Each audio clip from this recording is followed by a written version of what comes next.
What do I mean by strategic narrative exactly?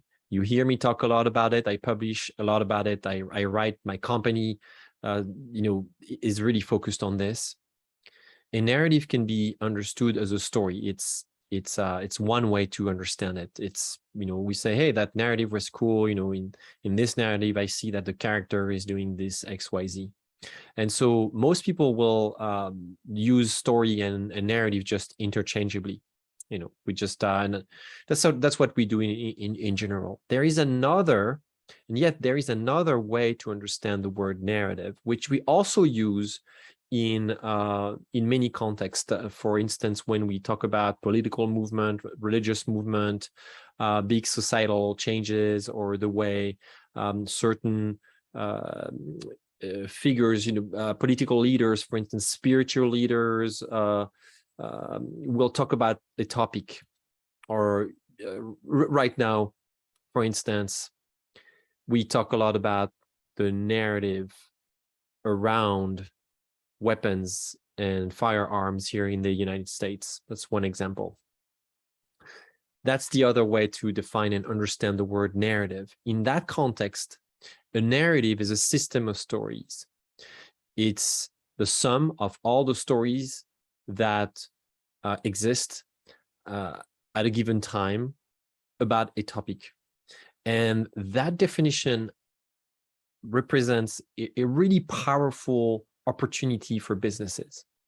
Because if you're a business, you're trying to differentiate in your market, you're trying to run a specific way, and everything you do relies on pre-established narratives. For instance, how we do marketing, right? The common narrative, the common assumption around marketing, is that you should do branding, you should have a nice logo, you should have nice visuals, you should have a website, you should do content marketing these days. There's a really big trend around this. You should send some content, you should grab people's attention and then monetize this attention. And many consultants, many people will sell you solutions to do that. So that's one example of what I mean by this other definition of narrative. So if you think about this, the opportunity that you have is to do either one of two things. Either just go with the existing narrative and maybe just optimize the way most people in your industry will do something, whether it's marketing, whether it's producing coffee, for instance. What's the common narrative around coffee? Is that you go grab coffee at a coffee shop and you get coffee in one of those paper cups, and once you're done, you just toss the cup in a recycle bin or in a trash can. By the way, the coffee comes hopefully from those countries and hopefully it's grown with a fair trade process. That's kind of the assumptions that we make. But maybe those assumptions need to be changed. And maybe you want to start a company that relies on a new narrative for how we operate in the coffee industry. That's that definition of narrative that I call a strategic narrative. It's that definition. A strategic narrative helps you shift the way people think about something in your market. And so it's critical to think about this concept as an asset that you can shape, that you can build, that you can evolve over time, because when you do this, it helps you do something critical. Actually, two things critical. One is align people around a new point of view, a new vision for how your company can provide better value in your market. The second thing it will do for you is that it's going to help you with innovation. If you have a new product, if you have a new idea, you have a revolutionary process that you created, that's great. It's an invention. But that idea, that process, that product that you have, maybe it's just a prototype for now, and you're productizing it and you're turning it into a viable product, still needs to go into the hands of people, right? And this probably will require them to accept this new invention and change the way they do certain things. Maybe you have a new patent, a new concept for a new kind of washing machine, say, right?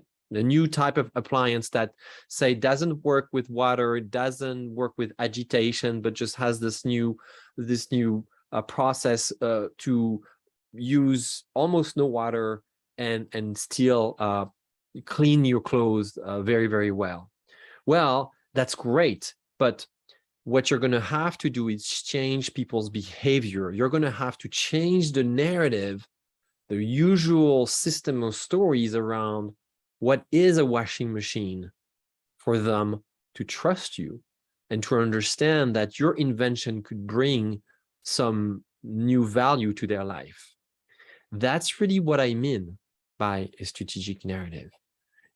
A strategic narrative, again, is a way to shift people think in the market. And so you can decide, what do we want to do? Do we want to stay and work with a narrative that has been there for a while and just go with the flow? And maybe that's your choice. That's perfectly fine. Maybe you're going to build a really great business out of this assumption. I'm thinking about businesses that are in those categories of commodities. They've been already defined, like in the construction field, for instance.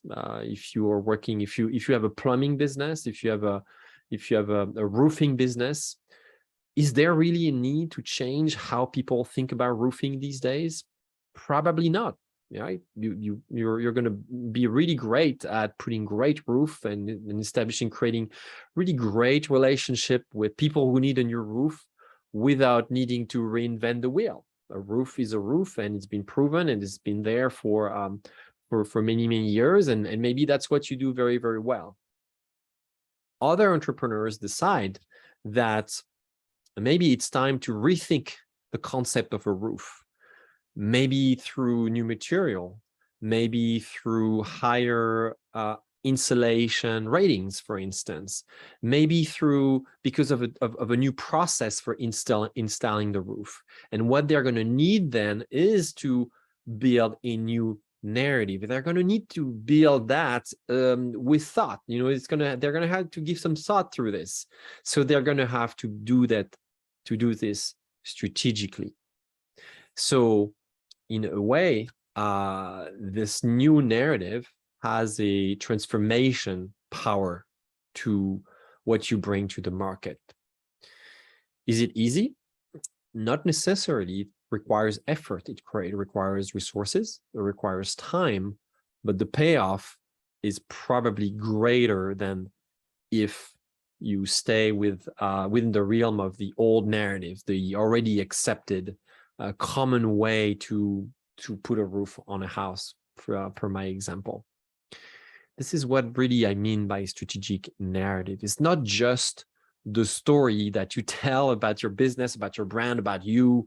That is a very traditional and kind of broken way, a limited way to think about business storytelling. Storytelling can do so much more. And if you are in this situation of wanting to differentiate, to disrupt a market, to grow differently, or also to impact your environment at a different degree, bring something greater to society, you will run into the need to change the narrative, to change the way people think about what you're about to put on the market. Say you are inventing a new kind of electric vehicle. In fact, one of my great clients right now is rethinking how to connect with people, how to network with people through a new kind of experience, a new kind of cafe that they are thinking of launching very, very soon. So in that case, it's an opportunity to transform the way people connect, to transform the way people get together. And there is the need to shape a new narrative in people's minds and heart, so that they come and get excited about this new experience, so that they come and try it out and talk about it to other folks, and so that they really get to embrace and adopt, this new creation, this new invention. I hope this sheds some lights. I hope it makes you excited too. I hope it opens the door for new thinking for you. I hope it changes the way you think about what it means to tell a story for your company. In fact, it's building a strategic narrative is not about telling a story. It's about telling many stories in a coordinated way, in a systematized way, and in a way that mobilizes people to join you on a journey for a new opportunity. I hope this sheds some lights. Please put some comments as always. I'm always interested in hearing your reaction about this novel and maybe forward-thinking concept. And I look forward to hearing from you. Thank you so much. Be well, and I will see you next time.